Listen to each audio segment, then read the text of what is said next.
తెలియజేస్తున్నాను. క్రీస్తునందు ప్రియ దేవుని బిడ్డలారా, 2 విషయాలు మీ దృష్టికి తీసుకొచ్చి నా యొక్క వాక్యంలోకి వెళ్ళడానికి నేను ఇష్టపడుతున్నాను. దయచేసి మీరు పనులకు వెళ్ళేటప్పుడు చాలా కేర్ఫుల్గా వెళ్ళండి. ఎందుకంటే మాస్క్ ఏమాత్రము ముక్కు కిందకు వచ్చినా, లేకపోతే మాస్క్ లేకపోయినా, చేతితో పట్టుకుని వెళ్ళినా చాలా సివియర్ ఫైన్లు వేస్తున్నారు. మరొకసారి జ్ఞాపకం చేస్తున్నాను, ఎందుకంటే చాలా ఎక్కువగా తిరుగుతున్నారు. వాళ్ళకి ఫైన్లు ఎక్కడ దొరుకుతాయి అన్నట్లుగా లేనిపోనిది మీరు తెచ్చిపెట్టుకుని ఇప్పుడున్న కరువు పరిస్థితుల్లో మళ్ళీ ఒక 200, 400 ఫైన్లు వేయబడి తర్వాత బాధపడే ప్రయోజనం ఉండదు. రెండోది, మాస్క్ ఒకటే కాదు, నిన్న చెప్తున్నారు ఒక చోట ప్రార్థన పెడితే గుర్రాలు సైలెంట్గా, కారు అయితే సౌండ్ వస్తుంది అన్నట్టుగా. కాబట్టి 2-3 గుంపులుగా దగ్గరగా మనకి ఏంటంటే కలవకపోతే కలవంగానే, కలిస్తే మాత్రం జబ్బ రాసుకునేలాగా అలా మాట్లాడుకుంటూ వెళ్తాం. ముఖ్యంగా పనుల నుంచి వచ్చేసేటప్పుడు మీ సంఘం ఎలా ఉంది, మా సంఘం ఎలా ఉంది అనే విషయం మాట్లాడుకుంటాం. మీరు దగ్గరగా ఉన్నా కానీ ఫైన్లు ఖచ్చితంగా వేస్తున్నారు. నిన్న చాలా మందికి ఫైన్లు పడ్డాయట. కాబట్టి బి కేర్ఫుల్గా మీరు పనికి వెళ్ళేటప్పుడు కానీ, లేకపోతే బయటకు వెళ్ళేటప్పుడు కానీ, ఎక్కడికి వెళ్ళినప్పుడు చాలా కేర్ఫుల్గా ఉండాల్సిందిగా మరొకసారి తెలియజేస్తున్నా. ఇంకొక విషయం దయచేసి రాజకీయ గారు చెప్పారు. మరి ఇది ఎంతమందికి అర్థమవుతుందో లేదో మాకైతే తెలియదు, కానీ పెద్దలైన వారు ధనాన్ని వెచ్చించి వారి కంట్రిబ్యూషన్ మూలంగా మా మీద ఇచ్చి 5 రూపాయలతో ఈ సంఘం నడుస్తలేదు. వారి కంట్రిబ్యూషన్ ఇచ్చి తర్వాత బుధవారం మీరు ఎవరు వస్తున్నారో రాదో ఒక లిస్ట్ పెట్టి, మళ్ళీ మీకు పర్సనల్గా కూడా పెడతాను. గ్రూప్లో కొంతమంది వింటున్నారు, కొంతమంది గ్రూప్ లేదని. మరి పేరు ఇచ్చి రాకపోవడం, ఈరోజు నిజంగా సిచ్యువేషన్ చెప్తున్నాను, మీ దృష్టికి తీసుకురావాలని. పని లేకపోయినప్పటికీ, లేకపోతే ఏదైనా బలహీనత వచ్చేటప్పటికి, ఇండియాలో కరోనా వచ్చేటప్పటికి వెంటనే దైవజనం మాకు మెసేజ్ ఫోన్ వస్తుంది, అయ్యారు ఇలా పరిస్థితి ఉంది, ఇలా కష్టంగా ఉంది, ఇలా బలహీనత ఉంది, ప్రార్థన చేయమని. బలహీనత తగ్గిపోయాక కనీసం దేవుని సన్నిధిలోకి రావడానికి మనసు రావట్లేదు. చాలా ఆనందంగా చెప్తున్నాను. రెడ్ రాజు గారు మేము ఈ రూమ్ బుక్ చేసినప్పుడు చాలా ఆలోచించాం, 20 మందికి ఏం సరిపోద్దని. 20 మందిలో ఇవాళ 5 సీట్లు ఖాళీగా ఉన్నాయి, 6 సీట్లు ఖాళీగా ఉన్నాయంటే ఎంత సిగ్గిది, ఎంత అవమానం. అంటే దేవుడికి అవమానం కాదు, దేవుడు ఒక్కడున్నా సమరస్త్రీ ఒక్కడున్నా వాక్యం చెప్పాడు. కానీ 100 మంది 120 మంది ఉన్న సంఘంలో కనీసం అట్లీస్ట్ 20 మంది ఆరాధనకి పేరు ఇచ్చి రాలేకపోతున్నాం. అంటే తెల్లవారిన తర్వాత ఇవాళ మెసేజ్ పెడతాం, పట్టిందండి, తగ్గిపోచ్చిందండి అనేసి. ఒకవేళ అంత పరిస్థితి ఉన్నప్పుడు పక్కన వాళ్ళు ఎవరైనా మీరు ఎదురు మేము వెళ్ళలేకపోతున్నానన్నా ఆ బాధ్యత తీసుకోలేరా? దేవునికి బాధ్యతగా వద్దాం, దేవుని సన్నిధికి. ఇదేదో వేళకాలంగా టైంపాస్గా కాదు. ఇక్కడ ఉన్న వాళ్ళ గురించి కూడా చెప్పదలుచుకున్నాను. వచ్చిన వాళ్ళే వస్తున్నారు తప్ప ఆరాధనకు అలవాటైన వాళ్ళు, కొత్త వాళ్ళు మాత్రం బాగానే ఉంది, 2ంటికి పెడుతున్నారు కాబట్టి మంచం మీద పడుకుని హ్యాపీగా చూడొచ్చు. ఇది మాత్రం దేవుని వాక్యం కదా, మన పాస్టర్ గారు చెప్పింది కాదని సుఖానికి అలవాటు పడిపోతే ఈ రోజే చూస్తున్నాం. ఉద్యోగం లేని పరిస్థితులు, టెర్మినేట్ చేయబడి కరువు పరిస్థితులు, ఎటువంటి పరిస్థితుల్లో ఉన్నామో గమనించండి. 6 నెలలుగా దేశం మొత్తం పీల్చి పిప్పైపోయిన పరిస్థితుల్లో దేవుడు ఇంకా మనం పోషిస్తున్నాడు. సేమ్ కాన్ఫరెన్స్ చర్చ్ ద్వారా 45 మందికి సహాయం అందింది. చాలా సంఘాలకి ఆధిక్యత లేదు, వాళ్ళు ఎవరో మనకు ముక్కు మొహం తెలియదు. 100 ధరలు విలువ చేసే సామాన్లు ఇంటికి తీసుకొచ్చి మీకు సర్వ్ చేసి ఎందుకు చేస్తున్నారు పెద్దలు ఈ ప్రయాసం? ఎందుకు చేస్తున్న సంఘం ఎవరి కోసం? ఇవ్వాల్సిన అవసరం ఏంటి? ఇవ్వకపోతే ఎవరిని అడుగుతాం? మనం అడగడానికి సరిపోతామా? ఆలోచించండి దేవుని బిడ్డలారా, ఆలోచించండి. దేవుడు ఇచ్చిన కృపను దుర్వినియోగం చేసుకుంటే ఒకరోజు పనిష్మెంట్ కూడా లెక్క అడుగుతాడు. ఆయన లెక్క రావడానికి రాబోతున్నాడు.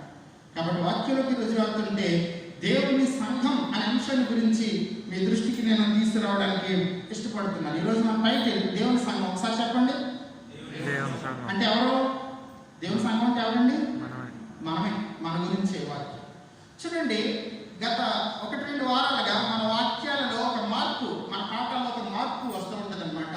మార్పు వచ్చింది, మీరు అబ్జర్వ్ చేస్తే చాలా. అదేంటో చెప్తాను. మనం క్రితం తర్వాత 18వ ఆరాధనలో ఉన్నాం.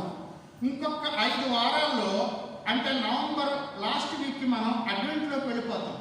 5 డిసెంబర్కి. అడ్వెంట్ అనగా దేవుని యొక్క ప్రత్యక్షత, దేవుని యొక్క రాక, దేవుని రాకడ రాబోతుంది.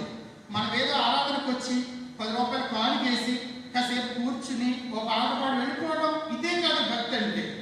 ఇది అయిపోతుంది, ఇది జరుగుతుంది. కానీ ఆయన రాబోతున్నాడు. వచ్చేటప్పటికి నువ్వు ఎలా ఉండాలి, వచ్చేటప్పటికి నువ్వు ఎలా ఉన్నావు, ఆయన ముందు నిలబడిపోతున్నావు.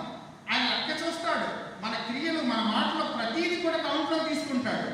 అప్పుడు మనం ఎలా ఉండబోతున్నాం, అసలు ఆయన ముందు నిలబడ ఈరోజు ఈ అడ్వెంట్ కొరకు ప్రిపేర్ అయ్యే వాక్యాలు మనకి పాఠాలుగా ఇవ్వబడుతున్నాయి. చూడండి, 1 కొరింథీ పత్రిక 1వ అధ్యాయము 9వ వచనం చూడండి. 1 కొరింథీ పత్రిక 1వ అధ్యాయము 9వ వచనం. మన ప్రభువైన యేసుక్రీస్తు అను తన కుమారుని సహవాసమునకు మిమ్మల్ని పిలిచిన దేవుడట. మిమ్మల్ని పిలిచిన దేవుడు ఎవరంటే చెప్పండి, నమ్మదగిన దేవుడు. ఎంత బలమైన మాట. మిమ్మల్ని పిలిచిన దేవుడు నమ్మదగిన వాడు. ఇంకొక వాక్యం చూడండి, విలాప వాక్యములు 3వ అధ్యాయము 23వ వచనం. విలాప వాక్యములు 3వ అధ్యాయము 23వ వచనం తీసిన చెప్పండి. ఎనిమిది తర్వాత ఉంటుంది. విలాప వాక్యములు 3వ అధ్యాయం 23వ వచనం చదవండి.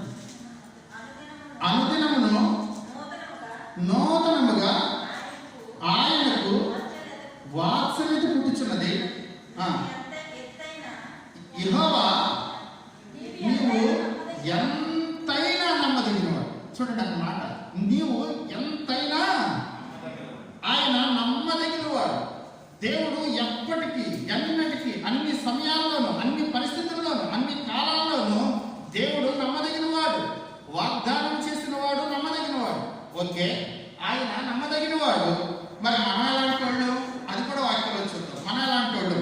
2వ తిమోతి పత్రికలోకి వచ్చేయండి. 2వ తిమోతి పత్రిక హెబ్రీ ముందు 2వ అధ్యాయం 13వ వచనం. 2వ తిమోతి పత్రిక 2వ అధ్యాయం 13వ వచనం. సరిగ్గా చదవండి. మనము నమ్మదగని వారమైనను ఆయన నమ్మదగిన వాడుగా ఉండును. చాలండి. చాలా ఒక్క సెంటెన్స్ లో మనం ఎలాంటి వాడును ఆయన ఎలాంటి వాడు చెప్పేసాడు. నాకు ఈ మాట చాలా ఇష్టం. ఈ మాట చూడండి, మనము నమ్మదగని వారమైనను ఆయన నమ్మదగిన వాడు. ఆయన నమ్మదగిన వాడు. సరేనా? ఒక ఫ్రెండ్కి మామూలుగా ఏదో అవసరం వచ్చి ఒక 10,000 అవసరమైంది, డబ్బులు అప్పు కావాల్సి వచ్చింది. సడన్గా అప్పు కావాల్సి వచ్చినప్పుడు మనకి ఎవరైతే ఇస్తారో, మనకి బాగా థిక్కెస్ట్ ఎవరో వాడికి ఫోన్ చేస్తాం. వాడి ఫ్రెండ్కి ఫోన్ చేశాడు, రే బాబు నాకు చాలా అర్జెంట్ పని, పేపర్ మీకు వచ్చిందో 10,000 కావాలి అనేసి అన్నాడు. ఆ డ్యూటీలో ఉన్నాడు. సరేనా, సాయంత్రం ఇంటికి రా ఇస్తాను అనేసి అన్నాడు. సాయంత్రం ఇంటికి రమ్మంటే సరే వీడు వెళ్ళాడు. వెళ్ళి ఇంకో ఫ్రెండ్ తీసుకుని వెళ్ళాడు. వెళ్ళి వాడు ఇస్తానన్నాడు కదా, కాసేపు మాట్లాడిన తర్వాత ఒకే మరి అదే డబ్బులు అవసరం, కొంచెం హెల్ప్ చేస్తే బాగుంటుంది అనేసి. అతను భర్త అలా చూస్తున్నాడు. భార్య ఒకసారి కళ్ళు అలా మూసి తెలిసిందంటే రెప్పేసింది. అదేరా ఇద్దాం అనుకున్నాను కానీ అనుకోకుండా పిల్లడు ఫీజు కట్టాల్సి వచ్చింది, దాన్ని కట్టేసి మధ్యాహ్నం కాబట్టి ఐఎమ్ సారీ. ఒక్క రెప్పల వాల్చేటప్పటికి ఈ సిగ్నల్ అర్థమైపోయింది. ఐఎమ్ సారీ అన్నాడు అనమాట. పాస్టర్ గారు అనుకున్నారు నిన్న బుధవారం లిస్ట్ ఎట్టేటప్పటికి 20 మంది వచ్చేస్తున్నారు, మనం చించుకుని వాక్యం చెప్పొచ్చు సూపర్గా అనుకుంటారు. పాపం ఆయన ఏం చేస్తుంది, తెల్లారి మళ్ళీ శుక్రవారం మళ్ళీ మెసేజ్ వస్తుందని నాకు రమ్మంటుందండి, దగ్గర వచ్చిందండి. మేడం గారి దగ్గరికి అయితే మాస్క్ పెట్టుకుని వెళ్దాం కానీ మీ చర్చికి మాత్రం మేము రాలేదు ఉండేది. ఏదో నా కోసం వస్తున్నట్టు, పెద్దల కోసం వస్తున్నట్టు, దేవుడి కోసం. చాలా మంది ఈరోజు అనుకుంటున్నారు, నేను వెళ్ళకపోతే ఏమి నష్టం లేదులే, నేను వెళ్ళకపోతే ఏమీ పెద్ద ఇబ్బంది లేదులే. ఇలాగే రాజుగారు ఒకసారి యాగం చేయాలనుకున్నారంట. ఒక యాగం చేయడానికి రాజుగారు కాబట్టి ఆయన ఆర్డర్ వేస్తే కనుక 100 లీటర్ల పాలు 1000 లీటర్ల పాలు ఈజీగా ఎవరో తెస్తారు. అలా కాదు, ఎవరో ఇచ్చింది కాదు, ప్రజలందరికీ కూడా ఇది ఉపయోగం కాబట్టి ప్రజలందరికీ ఆజ్ఞ ఇచ్చాడంట. ప్రతి ఒక్కడు కూడా గేదె ఉన్నవాడు, ఆవు ఉన్నవాడు ఒక చెంబుడు పాలు తీసుకొచ్చి ఈ పెద్ద గంగాళంలో వేయాలని. వాళ్ళు ఎలా తీసుకొచ్చారో మీకు తెలుసు అనమాట. కాబట్టి అందరూ పాలు వేస్తారు కదా, నేను అక్కడి నీళ్ళు అయితే ఏం ప్రాబ్లము అని వచ్చి నీళ్ళు చెంబడికి వచ్చి నీళ్లు పోస్తూ ఉన్నారు. ఇంకొకడు అలాగే నీళ్ళు పోసాడు, ఇంకొకడు అలాగే నీళ్ళు పోసాడు. తీరా యాగం చేద్దాం రాజుగారు చూసేటప్పటికి దాని నీళ్ళు ఉన్నాయి తప్ప పాలు లేవు అనమాట. పాలు లేవు. కారణం ఏంటంటే మనం నమ్మదగినవారు. 5 నెలల చర్చ లేనప్పుడు మెసేజ్ల మీద మెసేజ్లు. అయ్య గారికి, కృష్ణరాజు గారికి, రెడ్డిరాజు గారికి, నాకు అయ్యగారు శిశిర్ కుమార్ గారు చర్చ ఓపెన్ అయిపోయిందంటే మనం ఎప్పుడు చెప్తారు అసలు, మీరు చెప్తే కనుక మేము నడుచుకుంటూ వచ్చేస్తాం, మోకాల మీద వచ్చేస్తాం అనేసి. ఈ రోజున ఏమైపోయింది భక్తి, ఈ రోజు ఏమైపోయింది అవిశ్వాసం. ప్రజలు పెట్టారు మేము నమ్మదగని వారమైనను. అయితే వాక్యం మేము విమర్శించడానికి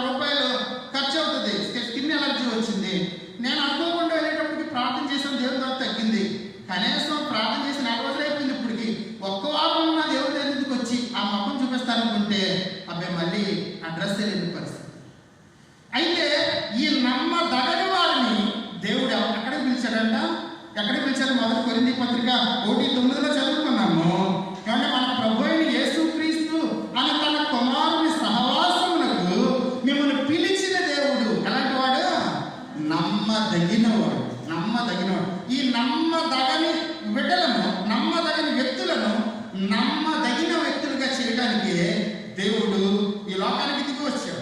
ఈ లోకానికి దిగి రావడమే కాదు, నిన్ను నన్ను తన సహవాసానికి, తన ఫెలోషిప్కి పిలిచాడు. ఇదేనా ఆలోచన చేయండి.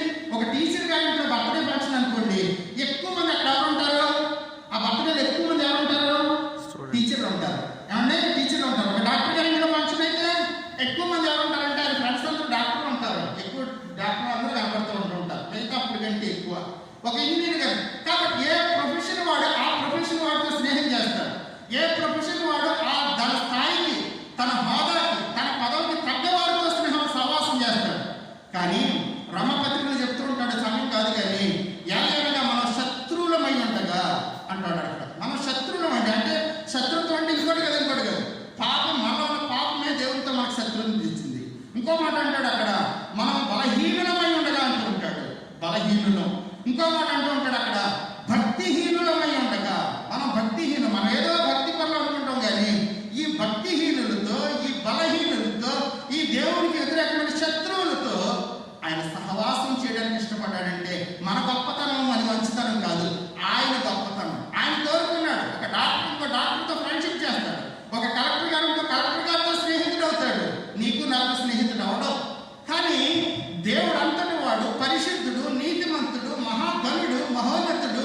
ఆయన చెప్పడానికి మాటలు సరిపోని వాడు వచ్చి నీతో సహవాసం చేయడానికి ఆయన ఇష్టపడుతుంటే, అమ్మ రామ్మా నా సన్నిధికి, నా సహవాసానికి రామ్మా అంటుంటే, సారీ దేవుడు గారు, సారీ అండి, నాకు కార్డులో డబ్బులు లేవండి, నేను రాలేకపోతున్నానండి.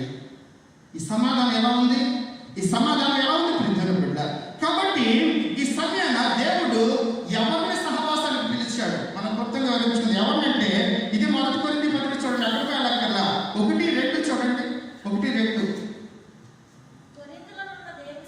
చూడండి. ఎవరికంటే ఈ పత్రిక ఎవరికి రాస్తున్నాడు చూడండి. కొరింథీలో ఉన్న దేవుని సంఘంలో. అక్కడ మనం ఏం పెట్టుకుని చదవచ్చు తెలుసా? కొరింథీలో ఉన్న దేవుని సంఘంలో, అబుదాబిలో ఉన్న ఆంధ్ర అంగ్లికన్ సంఘంలో. ఆ దేవుడే ఈ దేవుడు.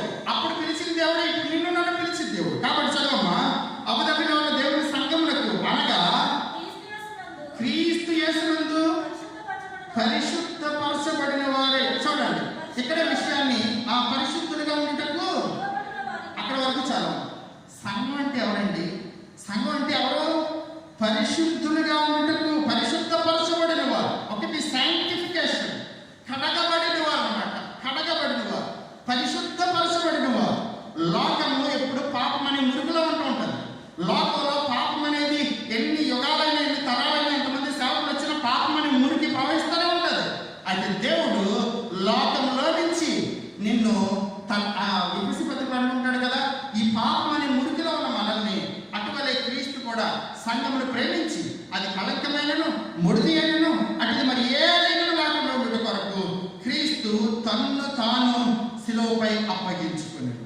తను తానే అప్పగించుకున్నాడు. ఎందుకోసం? ఈ సంఘాన్ని, ఈ సంఘంలో మురికిని, అనగా సంఘం కాలేదు, అప్పటికి లోకంలో ఉన్నావు, చీకటిలో ఉన్నావు. కాబట్టి నిన్ను పరిశుద్ధపరచడం కోసం తన అమూల్యమైన, నిర్దోషమైన, నిష్కళంకమైన గొర్రె పిల్ల వంటి రక్తంను నీ కోసం చిందించాడు. ఆ రక్తంలో కడగబడటమే, మంచబడటమే బాప్తిస్మము.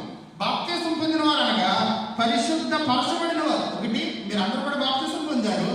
రెండోది ఏంటంటే పరిశుద్ధులుగా ఉండుటకు పిలువబడిన వారు. ప్రజెంట్ కంటిన్యూస్ టెన్స్ అంటారు. ఇంకా జరగాలి ప్రాసెస్. ఒక రోజు బాప్తిస్మం పొందేస్తాను, అయిపోయింది, మళ్ళీ నా ఇష్టం వచ్చినట్టు జీవిస్తాను అనడానికి లేదు.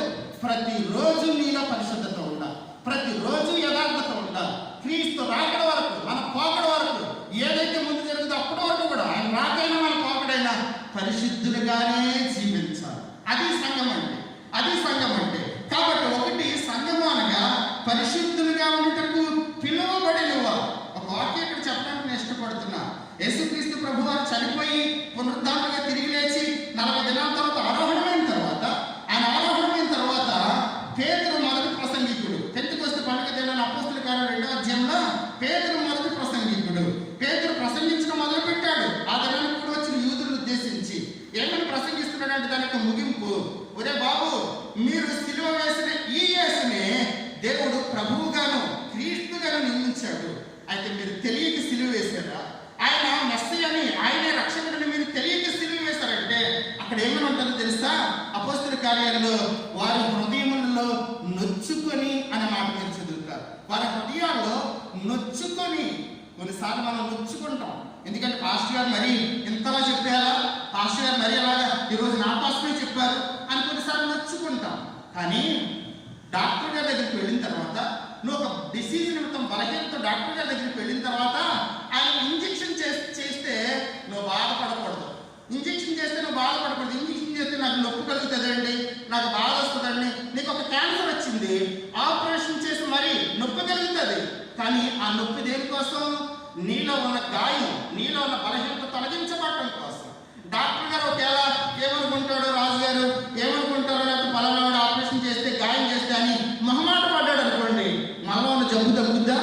మనలో ఉన్న బలహీనత పోతుందా? పోదు ప్రీతిమైన బిడ్డ. కాబట్టి ఆ డాక్టర్ గారు చేసే ఆ నొప్పి మనం భరించాలి, ఆ నొప్పి భరించాలి. అందుకే అక్కడ వారి హృదయంలో నొచ్చుకుని అన్నమాటకి పుట్టినట్లు ఏముంటుందంటే, వారి హృదయంలో పొడవబడి అంటే నీ స్థితి నీకు తెలిసేలా వాక్యం చెప్పినప్పుడు హృదయంలో గుణపంతో గుచ్చినట్టు ఉంటుంది. ఇవాళ మొత్తం మీద నాకు మా గురించి చెప్పేసాడు ఈయన. ఎస్ అనిపించాలి, నీకు అనిపిస్తేనే మార్పు కలుగుతుంది. అనిపిస్తేనే అప్పుడేం జరుగుతుందో తెలుసా? వాళ్ళందరూ వచ్చేసి పేతుని అడుగుతున్నారు ఏమంటే, ఇప్పుడు మేము ఏం చేయాలి? మేము పాపం చేస్తాం, ఆ యేసుని పట్టుకుని సిలువ వేస్తాం, మేము ఇప్పుడు ఏం చేయాలంటే అప్పుడు పేతురు ఏమంటాడంటే, ఆ వాక్యం చూడమ్మా, అపోస్తల కార్యములు 2వ అధ్యాయము 40వ వచనం చూడు. అపోస్తల కార్యములు 2వ అధ్యాయము 40వ వచనం. ఇంకా అనేక విధములైన మాటలతో సాక్ష్యం ఇచ్చి, చూడండి, మీరు మూర్ఖులకు ఈ తరము వారికి వేరే రక్షణ పొందుడి అని వారిని హెచ్చరించింది. ఎవరికి వేరేమన్నాడు? ఎవరికి వేరేవారంట? మూర్ఖులకు ఈ తరము వారికి వేరే. అంటే లోకం ఎవరితో నిండి ఉంది? లోకం ఎవరితో నిండి ఉందండి? మూర్ఖులతో నిండి ఉందండి. మూర్ఖులతో నిండి ఉంది. అనగా దేవుణ్ణి ఎలగని మూర్ఖులు అనేక మంది లోకంలో ఉన్నారు. దేవుడు ఉన్నాడు అంటే ఆయనకు లోబడాలి, దేవుడు ఉన్నాడు అంటే ఆయనకు భయపడాలి, దేవుడు ఉన్నాడు అంటే ఆయన ఒప్పుకొని పరిశుద్ధంగా జీవించాలి. కాబట్టి ఈ చైనా, రష్యా లాంటి దేశాలు, కమ్యూనిస్ట్ దేశాలు, అబ్బాయి దేవుడు లేడండి. దేవుడు అక్కడ ఉంటే కనిపించమను. పరిశుద్ధ గ్రంథంలో 2 కీర్తనలు రాయించాడు దేవుడు. 2 ఒకే కీర్తనలు అన్నమాట, ఒకే కీర్తనలు, అధ్యాయం తేడా, మీకు తర్వాత చూపిస్తాను. ఆ కీర్తన టైటిల్ ఏంటంటే, దేవుడు లేడని బుద్ధిహీనులు తమ హృదయంలో కూర్చేయండి, తమ హృదయంలో యోచించుడు. ఈ కీర్తన 2 సార్లు రాయబడింది. 150 కీర్తనలో ఏ కీర్తన రిపీటెడ్ అవ్వలేదు, కానీ ఈ కీర్తన 2 సార్లు కీర్తన ఉంటా ఉంటుంది. సేమ్ అదే కీర్తన. ఎందుకు 2 సార్లు రాయించాడు దేవుడు? మూర్ఖులు ఈ లోపల చాలా మంది ఉన్నారు. దేవుడు లేడు, ఉంటే కనబడమను, ఉంటేనా నా ముందుకు రమ్మను. దేవుడిని ముందుకు వస్తే నువ్వు మాడి మెసైపోతావు, నువ్వు తట్టుకోలేవు. ట్రాన్స్ఫార్మర్లో వేలు పెడితే నేను తట్టుకోలేనోడు. దేవుని మహామహిని చూసి, సమీపింపడానికి తేజస్సుని చూసి నువ్వు ఎలా తట్టుకోగలవు? కాబట్టి ఈ లోకంలో ఆ మూర్ఖులకు వేరే సపరేట్ అయిన వారు, బిడ్డ సపరేట్ అయిన వారు. చూడండి, ఈ లోకంలో చాలా మంది దేవుని ఎరగని వారు ఉన్నారు. వారికి వేరుగానే ఉండయ్యా, వేరుగా ఉండు. మీరు ఆదికాండము 1వ అధ్యాయము 3-4 వచనాలు చూడండి. ఇక్కడ ఆదికాండము 1వ అధ్యాయము 3-4 వచనాలు. దేవుడు వెలుగు కమ్మని పలుకుగా వెలుగు కలిగిన, వెలుగు మంచిదైనట్టు దేవుడు చూచెను. దేవుడు వెలుగును చీకటిని, చూడండి ఆ మాట చూడండి. దేవుడు వెలుగు కమ్మని పలుకుగా వెలుగు కలిగింది. అయిన తర్వాత మాట చూడండి, దేవుడు వెలుగును చీకటిని ఏం చేశాడంట? వేరుపరిచాడు, సపరేట్ చేశాడు. సపరేట్ చేశాడు. ఏమండి, ఇప్పుడు ఈ రూమ్ లో మనం ఉన్నాం, ఈ రూమ్ లో లైట్ వేస్తే ఈ అద్దాలు కూడా లేకపోతే ఈ రూమ్ దాటి వెలుగు బయటకు వెళ్తుందా? సపరేట్ అయింది, అక్కడ సపరేట్ అయింది. సరే, ఈ రూమ్ లో లైట్ వేసాం, ఈ లైట్ వేసాక ఈ రూమ్ అంతా ఎలా ఉంది, మధ్యలో మనం సపరేట్ చేయగలం ఏమి లేకుండా, అడ్డ కట్టెలు కానీ తెర కానీ ఏమి లేకుండా ఎక్కడ వరకు వెలుగు వస్తుందని పొలగిస్తే అన్న అక్కడ వరకు లైట్ చాలు. వేరు పరుచుకుని కుదురుతుందంటే సపరేట్ చేయడం అవదు ప్రజలు. కానీ దేవుడు వెలుగును చీకటిని వేరుపరచు. చీకటి అనేది పాపములకు సాదృశ్యం, చీకటి అనేది మరణములకు సాదృశ్యం, చీకటి అనేది వ్యసనములకు సాదృశ్యం, చీకటి అనేది జూదములకు సాదృశ్యం, త్రాగులకు సాదృశ్యం, అన్యాయానికి సాదృశ్యం, అక్రమము, లంచగొండితనానికి సాదృశ్యం. అయితే దేవుడు ఆ చీకటిని వెలుగు నుండి వేరుపరిచాడు, సపరేట్ చేశాడు, ప్రత్యేకించేవాడు. దేవుడు వేరుపరిచేవాడు అండి. దేవుడు వేరుపరిచేవాడు.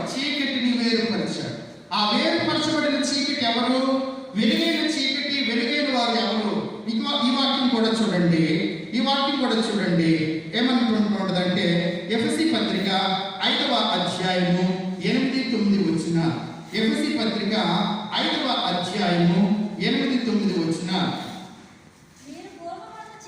చూడండి. ఈ ఎవరి నుంచి మాట?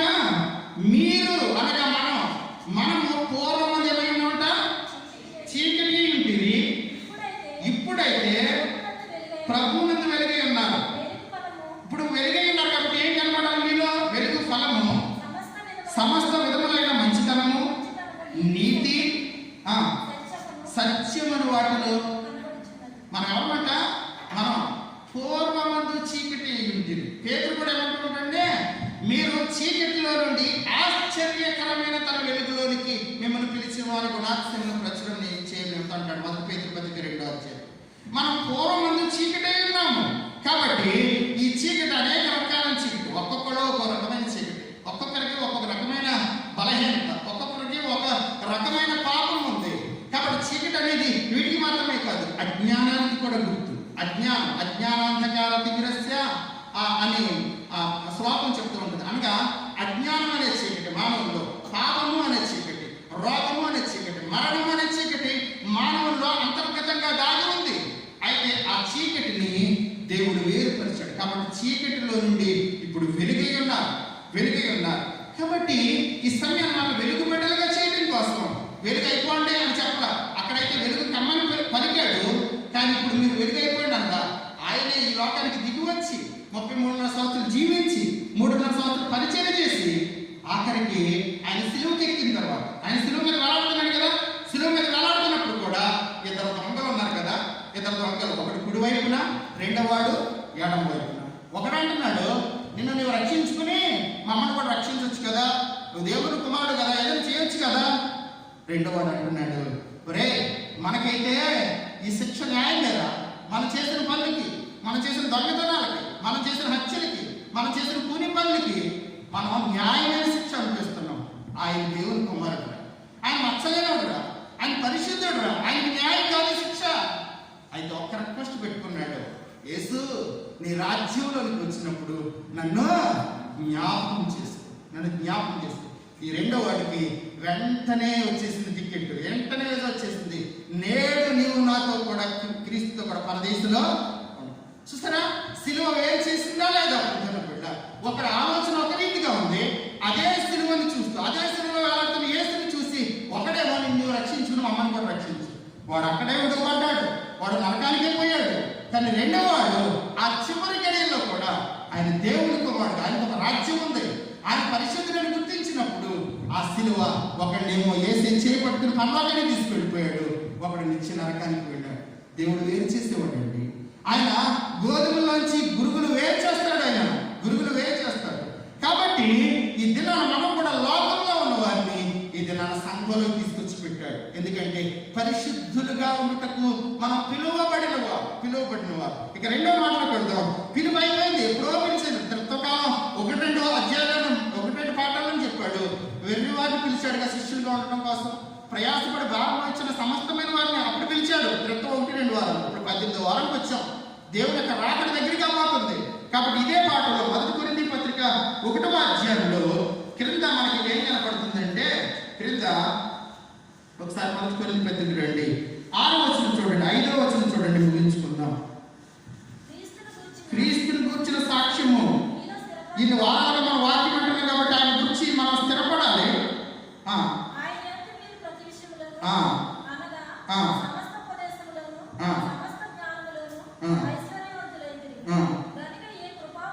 గనుక ఏ కృపావరం నందును లోపము లేక మీరు మన ప్రభు అయిన యేసుక్రీస్తు ప్రత్యక్షత కొరకు ఏం చేస్తున్నామంట? ఎదురు చూస్తున్నాం. చూడండి, మార్పు అంటే ఇదే. మనం ఇప్పుడు దేనికోసం ఎదురు చూస్తున్నాం? ఇంకా కూడా మనం ఇంకా మూలపాటాలి, ఇంకా ప్రారంభంలో ఉన్న ప్రభు నేను పాపని, ప్రభు నేను దుర్మార్గుని, ప్రభు నేను అది, ప్రభు నేను ఇది, అదంతా అయిపోయిందమ్మా. ఇప్పుడు నువ్వు ఆయన ఎదగాలి. ఆయనకి ఇచ్చిన కృపావరాలను పొందుకున్నావు, ఆయనకి ఇచ్చిన ఆత్మవరాలు పొందుకున్నావు. ఈ ఆత్మవరాలను పొందుకుని ఆయన సాక్షిలో స్థిరపడి, ఆయనలో వాక్యంలో బలపడి, ప్రార్థనలో బలపడి, ఇంకా అనేక మంది నలుగురు రక్షించి ఆయన ప్రత్యక్షత కొరకు ఎదురు చూస్తున్నాం. ఈ ప్రత్యక్షత అనే మాటను గ్రీకులో గ్రీకులో అపోకాలిప్సిస్ అనగా అన్వేల్. చూడండి, పెళ్లి సీన్ ఒకసారి గుర్తు తెచ్చుకోండి. పాస్టర్ పెళ్లి చేస్తూ ఉంటారు. పెళ్లి కుమారుడు సూటు బూటు వేసుకుని వస్తాడు, సూటు బూటు. కానీ పెళ్లి కుమార్తె వెయిల్ వేసుకుని వస్తుంది అనమాట. వెయిల్ అనగా ముసుగు. మీ అందరూ కూడా ఆ మేలు ముసుగు అంటే ముఖం కనపడకుండా ఉంటుంది, చిన్న తెర ఉంటుంది. పెళ్లి కుమారుడు పాస్టర్ గారు వచ్చి ఇప్పుడు ముసుగు తీయి అంటుంటారు, అప్పుడు తీస్తాడు. కాబట్టి ఈ అన్వేల్ అనగా, ఈ యొక్క అపోకాలిప్సిస్ అనగా ముసుగు లేకుండా ఆయన ప్రత్యక్షం కాబోతున్నాడు. ముసుగు లేకుండా. ఏంటి ఈ మాటకి అర్థం అంటే, యేసుక్రీస్తు ప్రభు మొదటి రాకలో శరీరము అని ముసుగేసుకొచ్చాడు. కాబట్టి మన స్వార్థ పాటలు వాళ్ళకి అర్థమవుతున్నా, ఏసి ఎవరు అర్థం అవ్వట్లేదు. కానీ రెండవ రాకల్లో శరీరము అనే ముసుగు లేకుండా రాబోతున్నాడు. ముసుగు లేకుండా మెస్సీగా మొదటి రాకలో గుర్రెపిల్లగా వచ్చాడు. కానీ రెండవ రాకలో పదమసింహంగా ముసుగు లేకుండా రాబోతున్నాడు. ఇప్పుడు అందరికీ తీర్పు తీరుస్తాడు. అప్పుడైతే ఆయన తీర్పు తీర్చబడ్డాడు. ఆయన ధర్మశాస్త్రం చేస్తా ప్రధాన లభించేది అప్పుడు తీర్పించుకున్నాడు. కానీ ఎప్పుడు తీర్పు తీర్చించుకుంటే రావట్లా. ఇప్పుడు ఆయనే తీర్పు తీర్చబోతున్నాడు. కాబట్టి అప్పటి వరకు పరిశుద్ధిగా ఉండి, నీతిమంతుడిగా ఉండేవాడు, పాపం ఉండేవాడిని చెప్పు, వెనకపోతే కనుక వాడే యొక్క స్థితి అలాగే ఉన్నాయి. నేను వస్తాను, ప్రతి వారికి వారి క్రియలో వారి యొక్క జీతం, వారి యొక్క బహుమానాన్ని ఇస్తాను. కాబట్టి ఆయన ప్రత్యక్షం కాబోతున్నాడు. ఆయన ప్రార్థన కొరకు మనం ఎదురు చూస్తున్నాం. దేవుడు ఎప్పుడు వస్తాడో తెలియదు. ఈ 2020 ఎలా ఉంటుందని అప్పటికి తెలియదు. ఏమో ఈ నవంబర్లోనే రావచ్చేమో, రేపే రావచ్చేమో. దేవుడు ఎక్కడ డేట్ చెప్పలేదు కదా. ఒక మాట మీకు తెలుసు, దశలోని పత్రికలో దేవుడు దొంగవలే వస్తానన్నాడు. దొంగవలే వస్తానని ఏంటి? గలటీ షర్టులో ముఖానికి నల్లరంగు బ్యాచ్ పెట్టుకుని కళ్ళజోడు పెట్టుకుని వస్తాడా? అదే దొంగవలే వస్తుంటే. దొంగ చెప్పకుండా వస్తాడు దొంగతనాన్ని, అంతే కదా. దొంగ ఏ టైంలో వస్తాడో, ఎప్పుడు వస్తాడో చెప్పకుండా వస్తాడనమాట. వచ్చి దోచుకుపోతాడు. అదాన్ని చెప్పడానికి దొంగవలే అన్నాడు. ఈ దేవుడు ఎవరికి చెప్పలా. ఎవరికి ఐన్స్టీన్ అనేవాడు ప్రపంచ గొప్ప శాస్త్రవేత్త. అతను మొత్తం బైబిల్ అందరినీ 2 సంవత్సరాలు ఆ చివరి నుంచి ఈ చివరి నుంచి ఆ చివరికి అధ్యయనం చేసి ఐన్స్టీన్ దేవుడు రాకెప్పుడు చెప్పాలంటే నా తరం కాదురా బాబు, ఈ బైబిల్లో నేను ఒక 10% కూడా అర్థం చేసుకోలేకపోయాను అన్నాడు ఐన్స్టీన్. నువ్వు నేను ఎంత. కాబట్టి ఆయన ఎప్పుడు ప్రత్యక్షమవుతాడో తెలియదు. కాబట్టి ఆయన రాకడ కొరకు మనం దినదినం ఆయుధపడడానికి, సిగ్గుపడనక్కర్లేని పరివారంగా ఉండడానికి పరిశుద్ధాత్మ దేవుడు కూడా వచ్చి మీకు అందరికీ తోడేడి నడిపించిన గాక. ఆమేన్. సమస్త జ్ఞానం ఉంచిన దేవుని సమాధానం యేసుక్రీస్తు అని మీ హృదయంతో తలంపులకు కారణం గాక. ఆమేన్. దేవ